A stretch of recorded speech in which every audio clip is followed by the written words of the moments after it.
నమస్తే రమగారు. నమస్తే జయ.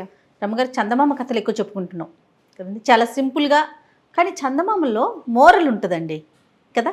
పిల్లలకి బాగా కనెక్ట్ అవుతుంది, మనకి కూడా ఒక మంచి నీతి ఉంటుంది అందులో. నీతి ఉంటుంది, సరదా కథలు ఉంటాయి. అవును, చాలా ఉన్నాయి కదా. అవును. తోడేలు రూపం కథ చెప్తాం. తోడేలు రూపం. పూర్వము ఒక పెద్ద సామ్రాజ్యానికి చాలామంది సామంతులు ఉండేవాళ్ళట. అంటే చిన్న చిన్న వీళ్ళు అనమాట, చిన్న ఊళ్ళ వాళ్ళు. ఈ చిన్న ఊళ్ళల్లో ఒక అతను ధీరసింహుడు అని ఒక సామంతుడు. ఇతనికి చక్కని భార్య ఉండేది. సాధ్విలాగా కనిపించేది, సాధ్విలాగా ప్రవర్తించేది అంతే. వాళ్ళ నాన్న ఈ ధీరసింహుడిని వలచి పిల్లాడు బాగున్నాడని ఇతనికి ఇచ్చి కట్టబెట్టేది. ఈ అమ్మాయి మృదువుగా ముద్దుగా, చాలామంది ఉండరా భలే బాగా కనిపిస్తారు, క్యూటెస్ట్ లేడీలాగా. అంత క్యూట్ ఉండదు, అంత చాలా ఉంటుంది. లోపల ఏవో ఉంటాయి బోల్డ్ భావాలు. మొహం చూస్తే అలా అనిపించదు. అవును, మనకి ఎప్పుడు కనపడతారు అట్లాంటి వాళ్ళు. ఈ పిల్ల ఇంకొక సామంతుని ఏదో సందర్భంలో కలిసి వాడి మీద మనసు ఉంటుంది. తండ్రి పెళ్లి చేసేస్తాడు, కానీ అతనితోటి ఫ్రెండ్షిప్ మెయింటైన్ చేస్తుంది, ఉత్తరాలు రాయిస్తూ ఉంటుంది. ఎప్పటికైనా వీడికి హ్యాండ్ ఇచ్చి వాడి దగ్గరికి వెళ్ళిపోవాలని ఒక కోరిక ఉంటుంది ఆ అమ్మాయికి. ఆ కాలంలో జరిగేవట. ఎటగొట్ట వీడిని వదిలేసి వాడిని చేసుకుందాం అలాంటి ఊహ ఉండేది ఆవిడికి. సరే, ఏమైంది, ఇతను ఏం చేసేవాడు, బాగానే ఉన్నారు ఇద్దరు. ఆవిడ సాధ్యులా కనపడేది, సాధ్యులా ప్రవర్తించేది, ఉత్తరాలు మాత్రం అక్కడికి రాస్తూ ఉండేది. ఇతను వారంలో ఒక 3 రోజులు ఎక్కడికో వెళ్తూ ఉండేవాడు. సోమమంగళ బుధ ఉండేవాడు, గురువారం బయలుదేరి వెళ్ళిపోయేవాడు. గురు శుక్ర శని 3 రోజులు ఇంటికి వచ్చేవాడు కాదు అతను. ఆదివారం పొద్దునే వచ్చేవాడు. మళ్ళీ ఆది సోమమంగళ బుధ ఉండేవాడు, గురువారం తెల్లారేసరికి స్టార్ట్. అయితే ఈ భార్యకి వీడు ఏదో ఒక 3 రోజులు కాకుండా ఈ పర్టికులర్ 3 రోజులే ఎందుకు వెళ్తున్నాడు, అది ప్రతివారము ఎప్పుడు వెళ్ళేవాడు. వాడు పెళ్ళైన దగ్గర నుంచి చూస్తూనే ఉండేది. సంవత్సరంన్నర గడిచింది, ఇలాగే ఉన్నాడు. అయితే ఒకనాడు బాగా పదే అడిగింది, ఏమిటి ప్రతివారం వెళ్తావు ఎందుకు ప్రియ అంటే, ఏదో పని అన్నాడు, అదన్నాడు ఇదన్నాడు. ఆవిడ ఊరుకోలే. ప్రతిసారి అడిగి నేను నీతో ఇంత ప్రాణంగా ఉంటున్నాను, నాకు నీ రహస్యం చెప్పవా, ఎందుకు వెళ్తున్నావు, ఎవరైనా ప్రేస్ ఉందా, ఏదైనా పని ఉందా, ఏదైనా చేయకూడని పని చేస్తున్నావా పోనీ నువ్వు. ఇప్పుడు తనకు ప్రియుడున్నాడు కదా, అలా వీడికి ప్రేయస్ ఉండొచ్చు అని అనిపిస్తుంది. అయితే ఇతను ఏమన్నాడు, నా కర్మ, నేనేం చేయను, నేను యుక్త వయసులో ఉండగా చేసిన ఒక పొరపాటు వల్ల వారానికి 3 రోజులు నేను తోడేలు రూపం వస్తుంది నాకు, అడవిలోకి వెళ్ళిపోతా. ఆ 3 రోజులు తోడేలుగా ఉండి 4వ రోజున మనిషిగా మారి వస్తాను అని చెప్పాడు. ఆశ్చర్యపోయింది. నిజమా అంది. అక్షరాలా నిజం, నీతో ఎందుకు అబద్ధం చెప్తాను ప్రాణప్రియ, నువ్వు ఇంత మంచిదానివి, నువ్వు ఇంత ప్రేమిస్తావు, నువ్వు ఇంత బుద్ధిమంతురాలు, ఇంత సాధ్వివి, నువ్వు నీలాంటి పతివ్రత భూలోకంలో లేదు, నీకు అబద్ధం ఎందుకు చెప్తా, ఇది నా కర్మానుభవం, నాకు ఇట్లా వచ్చింది, నా ప్రాప్తాన్ని నేనేం చేయను, వివాహం చేసుకోకూడదు అనుకున్నా, మా నాన్న మీ నాన్న కలిసి ఇది చేసే ఫ్రెండ్షిప్ చేసుకుని పెళ్ళి అన్నారు, మీ నాన్న ఉత్తముడు, నువ్వు మహాసాధ్వివి, అందుకని చేసుకున్నా అనేసరికల్లా ఈ అమ్మాయింది, కాదోయ్ నువ్వు ఎలా మారుతావు అసలు, మళ్ళా మనిషిగా ఎలా మారిపోతావు, చెప్పు అంటే, ఏముంది, నేను గురువారం పొద్దున్నే వెళ్ళిపోతాను కదా, తెల్లవారుజామునే వెళ్ళిపోతాను, ఎండెక్కేసరికల్లా నా బట్టలన్నీ విప్పేసి ఒక చోట దాచిపెడతా, నాకు తోడేలు రూపు వచ్చేస్తుంది, 3 రోజులు తోడేలుగానే తిరుగుతా, 4వ రోజు తెల్లవారేసరికి నేను మనిషిగా మారిపోతా, దాచిపెట్టిన బట్టల దగ్గరికే వెళ్ళిపోతాను, బట్టలు వేసుకుని వచ్చేస్తాను, మళ్ళీ మనిషి అయిపోతాను. బాగుంది. 1 వారం గడిచింది, 2 వారాలు గడిచింది. ఆ బట్టలు ఎక్కడ దాచిపెడుతున్నావో, ఎవరినా ఎత్తుకుపోతే ఎలాగో, ఎవరినా తీసేస్తే ఎలాగో అంటూ ఉండేది 100 ప్రశ్నలు. కొన్ని నెలలు పోయాక, ఇతను ఇంకా కొన్ని వారాలు పోయాక, ఫలానా చోట ఒక పెద్ద మర్రి చెట్టు ఉంది, దానికి ఒక తొర్ర బయటికి కనపడుతుంది, ఆ తొర్ర లోపల ఇంకొక తొర్ర ఉంది, నేను ఆ తొర్రలో పెడతాను, ఎవరికి నరమానవుడు అన్నవాడికి కనపడవు, నేను సన్నగా మడతపెట్టి లోపల పెడతాను అనేసరికి దొరికిందిరా కిటుకో అనుకుంది అమ్మాయి. యథావిధిగా ఆ వారం కూడా అతను వెళ్ళాడు, బట్టలు చుట్టి ఆ తొర్రలో పెట్టుకున్నాడు. ఈ అమ్మాయి ఏం చేసింది, తన సామంతు ఫ్రెండ్కి ఉత్తరం రాసింది, ఓహో ఫలానా దాంట్లో ఫలానా తొర్రలో బట్టలు ఉన్నాయి, పట్టుకొచ్చేసేయి. అతను తీసుకొచ్చేసరికల్లా ఇకేముంది, ఈ తోడేలుగా మారిన మన వీరసింహుడు, అంతేగా ధీరసింహుడు వాడు వచ్చి చూసుకున్నాడు, బట్టలు లేవు. భార్య మోసం చేసింది అనేది తెలిసిపోయింది. ఎందుకంటే తను ఎవ్వరికీ చెప్పల, ఒక్క భార్యకి తప్ప ఆమె చేసి ఉండాలి. అది నరమానవుడికి కనపడని గొంది ఆ లోపల ఉంటుందన్నమాట, తొర్రుండి దానికి లోపల ఇటువైపు పనిమాల ఎవరు చేయబెడతారు అందులోకి? అంతే కదా. పైగా మనుషులు ఎవరు వస్తారో తొర్రల జోలికి? జంతువులు వస్తాయి. పోనీ అవి లాగే అనుకో, ఏ జంతువో ఏ పందికొక్కో ఎలకో లాగిందనుకో, చింపి ముక్కలు చేస్తుంది కదా, అది నిశ్శబ్దంగా చుట్ట ఎట్లా పట్టుకెళ్ళిపోతుంది? అర్థమైపోయింది. ఇంకా అతను ఏమీ చేయలేక అడవిలోనే ఉండిపోయాడు. ఈవిడ ఒక 3-4 వారాలు చూస్తుంది, నా భర్త వేటకెళ్ళి తిరిగి రాలేదు అని చక్రవర్తికి అర్జీ పెట్టుకుంది. నెల గడిచిపోయింది, 2 నెలలు గడిచినాయి. 2 నెలలు గడిచిన తర్వాత నేను వివాహం చేసుకోవడానికి అనుమతి ఇవ్వవలసిందే అని మళ్ళీ రాసింది ఉత్తరం. 3 నెలలు గడిస్తే పెళ్లి చేసుకోవచ్చు. ఆ 2వ సామంతుకి ఉత్తరం రాసింది, నేను పెళ్ళికి రెడీగా ఉన్నాను, నా రాజ్యం కూడా నీదే.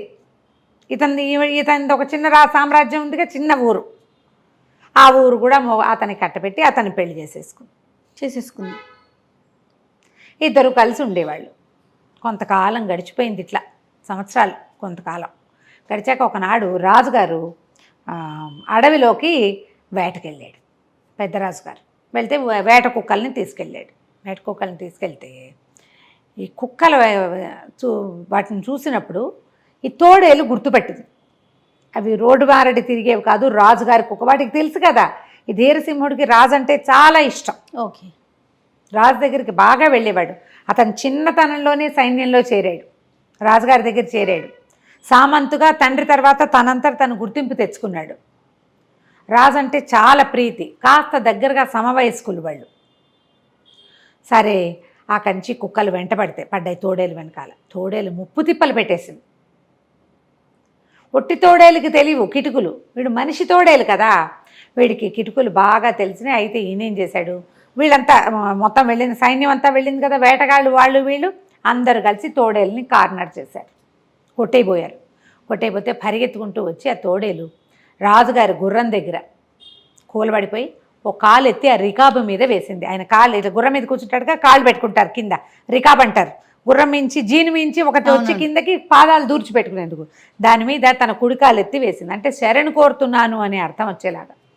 ఆయన ఆశ్చర్యపోయాడు, ఇదేంటి తోడేలు క్రూర జంతువు, తిరగబడాలి, అది ఇలా వచ్చి నా దగ్గర ఎందుకు కూర్చుంది, పైగా ఈ కుడికాలు ఎత్తి ఎందుకు నా మీద వేసింది, దీనంగా చూస్తోందని. అరే దీనికి మంచినీళ్ళు ఇవ్వండి రా అన్నారు. ఎవరైనా దగ్గరకు వచ్చినా అదేం మాట్లాడలే. ఒక గిన్నెతో నీళ్ళు తెచ్చిపెట్టారు, నీళ్లు తాగేసింది. ఏదైనా మలాన్ని తెచ్చి దీన్ని ఒంటికి పుయ్యండి, అన్ని ఘాట్లే, కుక్క ఘాట్లు, వాళ్ళు వీళ్ళు కొట్టేసినవి, చిన్నవి పన్నవి, కత్తులు విసిరిన ఘాట్లు, వాళ్ళంతా మలాం పూసారు, మాట్లాడకుండా కూర్చుంది.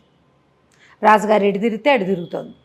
రాజు అన్నాడు, దీన్ని మనతో పాటు తీసుకెళ్ళిపోదాం పట్టండి అని చెప్పి తన వెనకాల తీసుకెళ్ళిపోయాడు. అది అంతఃపురంలోనే ఉండేది.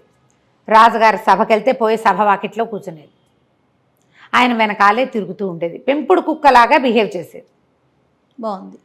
అస్సలు ఏమీ వ్యతిరేకత ఉండేది కాదు, దాన్ని కట్టేసేవాళ్ళు కాదు, కుక్కల్ని కట్టేసేవాళ్ళు. ఇది రాజుగారి భోజన వేళకి అది పోయి అక్కడ బయట కూర్చునేది, దానికి దాన్ని పెడితే తినేసి మాట్లాడకుండా కూర్చునేది. మనుషులకేసి తలకాయ తిప్పి చూసేది కాదు. అయితే ఏమైంది, ఓ రోజు సామంతుల సభ జరిగింది. సభలోకి అంతా టంకేశారు, సామంతుల సభ అన్నారు. వచ్చి సామంతులందరూ కూర్చునేసరికల్లా రాజుగారి లోపలికి వచ్చాడు. రాజుగారు జయహో జయహో అని అందరు చెప్తుంటారు కదా, వంది మాగదులు, ఫలానా రాజుగారు ఇలాంటివాడు అలాంటివాడు ప్రవేశిస్తున్నారు అనేసరికల్లా సరే రాజుగారు ప్రవేశించారు. రాజుగారి వెనకాల కూడా తోడేలు కూడా వచ్చింది వెనకాల. అది రోజు అలవాటైంది కదా, అది ఆ సామంతుల మధ్యలో నుంచి నడుచుకుంటూ వెళ్ళి సడన్గా ఒకడి మీద పడిపోయి పీకపుచ్చుకుంది. దూకేసరికల్లా హాహాకారాలు చేశారు జనాలంతా. ఆ మీద ఎవరి మీద అయితే పడిందో వాడు వెనక్కి వెళ్ళకి ఇలా పడ్డాడు, మెడ పట్టేసరికల్లా సైనికులందరూ దాన్ని కొట్టి అరిచి కేకలు పెట్టారు, కొట్టేయిపోయారు. రాజుగారు అన్నాడు, ఆ పెంపుడుగా దానికి రోజు అన్నం పెడుతున్నాడు కదా, వాడిని కేకే సరే దీన్ని వదిలిచ్చు, ఎందుకు వీడి మీద పడిందో ఆయనకు అర్థం కాల. ఇప్పటిదాకా అది ఎవరి మీద పడలా, 2-3 నెలల నుంచి మనతోటి ఉంది, ఈ పర్టికులర్ వాడి మీద ఎందుకు పడింది నాకు అర్థం కావటం లేదు. సరే మొత్తానికి మెడ విదిలిపించారు. వీళ్ళు ఏంటంటే సభల్లోకి వచ్చినప్పుడు సింపుల్ డ్రెస్ కాకుండా సైనిక దుస్తుల్లో వస్తారు. వాడి మెడ చుట్టూతో ఒక తోలు పట్టి ఉంది, ఆ పట్టి లేకపోయింటే చచ్చిపోయేవాడు. వాడు మెడ పట్టుకున్నా చచ్చిపోలా, ఆ కాస్త ఘాట్లు పడ్డాయి, కొద్దిగా గుచ్చుకున్నాయి. అక్కడి నుంచి అతన్ని లేవదీశారు. సరే ఏమిటో విశేషం, సరే దీన్ని కట్టేయండి రా ఇక నుంచి అంటారు. కట్టేసిన మర్నాటి నుంచి ఏమీ లేవు ఎక్స్ప్రెషన్స్, మామూలుగానే ఉంది. మళ్ళా కొద్ది రోజులు పోయాక రాజుగారు వేటకు బయలుదేరాడు. బయలుదేరి ఈసారి ఏమనుకున్నారు, డైరెక్ట్గా వేటకొద్దు, మధ్యలో కొన్ని సామంత రాజ్యాలను చూసుకుంటూ వెళ్దామని, ఏ సామంత రాజ్యం అయితే ధీరసింహుడిదో ఆ రాజ్యానికి వెళ్ళాడు. వెళ్ళేసరికల్లా మరి ఆ సామంత రాజ్యంలో ఎవరున్నారు, రాణిగారు, ధీరసింహుడి భార్య, ఆవిడ కొత్తగా పెళ్లి చేసుకున్న రెండో సామంతు, ఇద్దరూ అక్కడే ఉన్నారు. ఆవిడ రాజుగారికి స్వాగతం చెప్పడానికి చక్కగా అలంకరించుకుని వచ్చింది. వచ్చేసరికల్లా ఈ కుక్క ఒక్క విదిలింపుతో గొలుసు విదిలించుకుని రైమని వెళ్ళి దాని మీద పడింది. తోడేలు, కుక్క కాదు, కుక్క పేరు వస్తుంది, గొలుసు అనగానే కుక్క వస్తుంది. ఈ తోడేలు కాస్త దీన్ని విదిలించేసుకుని పరిగెత్తుకుంటూ వెళ్ళి ఆవిడ మెడ పట్టుకునేసరికల్లా ఆడవాళ్ళు ఏముంది, బలహీనంగా ఉంటారు, సన్నగా నాజుగా. ఆవిడ ఇంత పెద్ద గౌన్ వేసుకుంది. ఈ తోడేలు కూడా గట్టి పట్టు చిక్కల, కానీ మెడ అయితే పట్టేసింది. మళ్ళీ సైనికులు దాన్ని బలవంతంగా యువతలు గీడ్చారు, లేవదీస్తే అప్పుడు రాజుగారికి ఏం స్ట్రైక్ అయింది, లాస్ట్ టైం ఈ తోడేలు మెడబెట్టుకున్నవాడు ఈవిడ మొగుడు, ఈవిడ ధీరసింహుడి పెళ్ళాం. ఎందుకు తోడేలు ఇలాగా ఈవిడ మోగని కొత్తగా పెళ్లి చేసుకున్న వాడిని ఎందుకు పట్టుకుంది, ఏదో కిట్టుకుంది, ముందు వాడిని పట్టండి, దీన్ని పట్టండి, వీళ్ళిద్దరిని జైల్లో పడేయండి, వీడి సంగతి చూద్దామన్నారు. పోనీ తెలివిగల రాజు, ఆయనకి స్ట్రైక్ అయింది అనమాట. అది ఎవ్వరి మీద ఏమీ పడకుండా కుక్క పిల్లలాగా సాధ్యంతో ఆవు దూడ తిరిగినట్టు తిరిగేది వీళ్ళిద్దరి మీదే ఎందుకు పడింది, అది చంపేయాలన్నంత కసితోటి. ఏదో అరిచి పళ్ళు చూపించి బెదిరిస్తాయి తోడేళ్ళు, అంతేగాని ఒకటే ఆమాంతంగా ఒక్క దూకి పీకపరుచుకుందంటే దానికి ఎంత కచ్చగా ఉందో. ఏదో జరిగింది, ఏం జరిగింది, అక్కడి నుంచి దాసుల్ని వాళ్ళని వీళ్ళని ఎంక్వైరీ చేస్తే ధీరసింహుడు ఉండగానే ఈయన ఉత్తరాలు రాసేదండి ఈవిడ చెప్పారు. ఆయన పోయేసరికి 1-2 నెలలు తిరగగానే మరి పెళ్లి చేసుకుంది, వివాహం చేసేసుకుంది. ఆయన ఆస్తంతా ఈయన కట్టబెట్టాము, ఈవిడ మాత్రం తర్వాత వివాహం చేయలే, ఆలోచన ముందే చేసింది అనేసరికల్లా రాజుగారు 2-3 సైనికాధికారుల నుంచి ఈవిడిని ప్రశ్నించండి అనేసరికల్లా ఆవిడ బెదిరిపోతూ తోడేళ్ళని చూసేసరికి బెదిరిపోయింది, అర్థమైపోయి ఉంటుంది వీడు తన భర్తేనని. అక్కడి నుంచి బెదురుతూ చెప్పింది, మేము ఈ పని చేశాను, బట్టలు ఎక్కడున్నాయి అని అడిగాడు. ఎక్కడున్నాయంటే అక్కడే ఆ బిల్డింగ్లోనే సామాన్ల కొట్లో ఒక పాత భోషాణంలో పడేసింది, వాటిని కాల్చలా. పోనీలే, ఏ దుస్తులతోటి అతను తోడేలుగా మారాడో ఆ బట్టలు ఒక చోట ఉన్నాయి. సరే, అక్కడి నుంచి రాజుగారు ఏం చేశాడు, ఆ బట్టలు తెప్పించి తీసుకెళ్ళి అడవిలో ఏ చెట్టు తొర్రలో నుంచి తీశారో ఆ తొర్రలో పెట్టించాడు. తోడేలను వదిలిపెట్టేశాడు. వదిలిపెట్టేసరికి తోడేలు ఆదివారం పొద్దున్న దాని లెక్క అది. ఇవాళ ఇంకా బుధ గురువారాలే ఉన్నాయి.